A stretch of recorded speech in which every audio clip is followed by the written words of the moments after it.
Tehseen Poonawalla, it's report card day for Rahul Gandhi, as many are saying. Are you or is the Congress party rather ready to defend Rahul Gandhi? Why should anybody be nervous, or what is there to defend Rahul Gandhi? Look, let's look at this in perspective, Maruk. If you're saying that it's report card day, then what about the report card of Karnataka, Uttarakhand and Himachal, where it was a one-on-one fight between Congress and BJP and the Congress won? 2009, 2010, Rahul Gandhi could do no wrong according to the media. 2013, 2014, he can do nothing right according to the media. The fact is, give the young man credit. 2009, 2010, he did not get carried away. 2013, 2014, he's not getting carried away. What is Rahul Gandhi speaking about? Now, I'll take a minute to address things. You'll have to be more concise. A minute is too long to get into what Rahul Gandhi has done. I'll take 30 seconds out here. What Rahul Gandhi has done is he's brought in internal democracy into the Congress. The youth Congress, the NSUI has been democratized. He's brought in a system wherein criminals cannot get tickets in the Congress. The guy is making substantial changes. He's making changes that will change the fundamentals of politics. Unlike a man who goes, I, me, myself. And about the social media mention, yes, Narendra Modi may have more social media mention, but he has an agency called APCO. I've dared him 100 times on national television. If APCO and Narendra Modi have no connection to sue me for defamation, they have a connection. No, I'm going to take a point for what you said. Sujit Bhalla, do you think that this new order, this corporatization of the Congress party that Rahul Gandhi has brought in, and candidacy through merit and filling out forms and so on and sidelining the old order, do you think that could be held as one of the reasons responsible for the Congress party's poor showing, if at all that happens tomorrow? Yeah, let me answer that question first by answering Poonawalla's contention that basically in 2009-10, Rahul Gandhi could do no wrong, and 2011 to 13 he can do no right.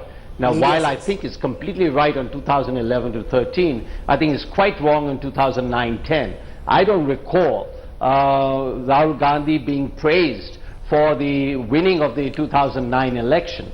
It was much more to do with Manmohan Singh than with anybody else. And that was what the media was saying, certainly. So since we're talking about the media, it is not at all the case. I have a slightly different interpretation as to what may be going on.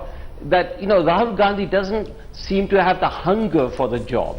And maybe that is reflected in his speeches which do not connect. That is reflected in the crowds which do not come out to applaud him. He doesn't seem to have the hunger. And maybe that is what the Congress party needs to look at, is to get somebody who is hungry for the job. There are lots of people who don't want to be Prime Minister of India, and that's absolutely fine. And maybe Rahul Gandhi is just one of them.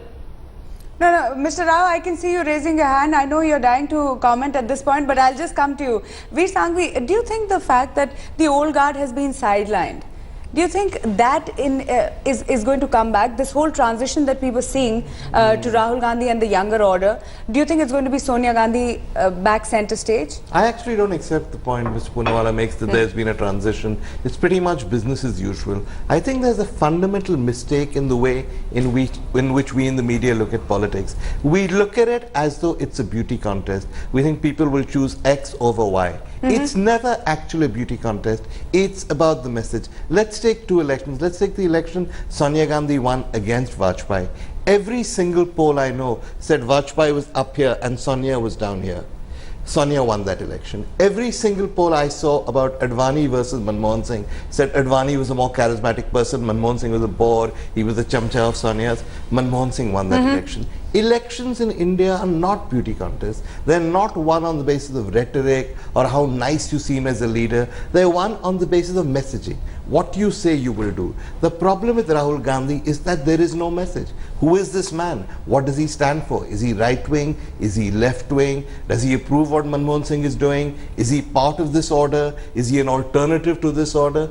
Who is he? We don't know. That is the problem. Can I just one thing? Just 1 second. No, I'm sure you're dying to defend. Rahul Gandhi made it very clear when the economic policies of Manmohan Singh, whether it was FDI, whether it was nuclear, he backed it up. We know all that Rahul Gandhi has said through the rally. Politics is something he stood we don't up want for, to bring those examples out right now. Which Radadia got thrown out and Narendra Modi embraced Radadia. We know that Yadurappa is making a comeback into the BJP. That is the difference between Rahul Gandhi and Narendra Modi. Okay, let me ask Professor Shiv Vishwanath. The very fact that there is an anti-Congress and a wave in this country, would it be then right to attribute the losses of the Congress party in these 4 states just simply to Rahul Gandhi?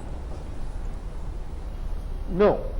I think we have to realize to a certain extent that there's a new aspirational class and they see in Modi the possibility of aspiration. The strange thing about Rahul Gandhi is he has no message. He's a collection of blanks. Such a man can't be leader of a party. So it is a one-sided context, and I wish Rahul had the eloquence of his defenders. They do a far better job presenting his message than Rahul himself. The sadness is Rahul has actually nothing to say. That's not true. I'm That's going to give Mr. Rao, who I think the BJP and Mr. Rao particularly are almost rubbing their hands in glee. Go ahead, Mr. Rao. You see, I can see, we have been hearing your panelists for a long time, for many years, and I find there is a sense of some despondency about people who have always been generally supportive of the Congress leadership for its policies, because Mr. Rahul Gandhi today is representing everything regressive about Congress party. In fact, he is communalized the Congress party. Rather than energizing Congress party, he has communalized. In the last 3 years, if you see, in his attempts to even talk about Muzaffarnagar riots, he is one taking the Congress party towards a communal angle. Number the BJP should be the last in talking about the communal agenda. No, Mr. Rao, the BJP is the last. What I am saying is backed by evidence. I'm not in any way backing Rahul Gandhi or the Congress party. He's been actually fronting. Digvijay Singh has been acting as the most polarized campaigns ever seen. And the BJP and Congress both are equally responsible. How's the Congress? One second, let me put in my points. One second. Rao Saab, 2 minutes. He seems to be somehow wanting to. Rao Saab, specifically, you spoke about Muzaffarnagar. I think Tehseen is trying to monopolize. No, sir, I'm not. Let me have my word. Okay, sir. No, sorry. you're trying to monopolize. Okay, I'm sorry, sir. You please. please. Present Rahul Gandhi as a savior of the Congress. In my opinion, he is actually presiding over the destruction of the Congress party. The Can I come in? Okay, Mr. Rao, you made your point. Let me ask Rao Saab. Completely running out of time. Congress in Delhi. Let me ask Rao Saab, if I were to Congress in Delhi. If I were to take your word that this is what the fact is, then do you accept that Karnataka, Uttarakhand, Himachal was lost because of Narendra Modi? You will not accept that. Point number 2, you spoke about specifically about... He was not anointed the leader. He was not anointed. Rahul Gandhi is the Prime Ministerial candidate even today. One second. They talk about communal politics. There was a Hindu saved Muslim life. They didn't decide to felicitate him. They felicitated the 2 MLAs who instigated the riots, and they talk about communalism. The BJP is just like the BJP is just like what Hafiz Saeed does in Pakistan.